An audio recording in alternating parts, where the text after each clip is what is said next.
نحمده ونصلي على رسوله الكريم اما بعد فاعوذ باللہ من الشیطان الرجیم بسم اللہ الرحمن الرحیم۔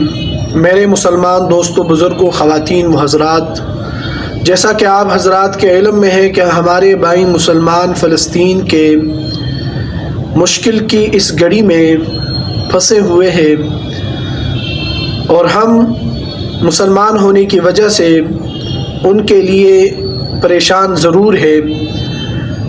یہاں پر ہمیں کیا کچھ کرنا چاہیے ان کے لیے؟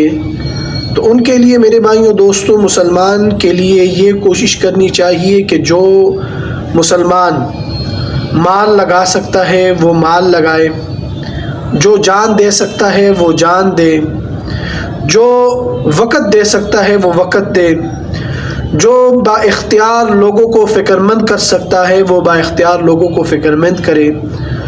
جو لوگ سوشل میڈیا کے ذریعے ان کا پیغام پہنچا سکتے ہیں وہ سوشل میڈیا کا استعمال کریں۔ اگر کچھ بھی نہیں کر سکتا تو ایک کام تو سب کر سکتے ہیں، وہ ہے دعا، کہ روزانہ کم از کم 2 رکعت نفل پڑھ کر ان کے لیے دعا کریں کہ اللہ تعالیٰ ان کو سرفرازی اور کامیابی عطا فرمائے، اور اللہ تعالیٰ ان لوگوں کو اس مشکل گھڑی سے نکال لے اور انہیں سرخرو کرے۔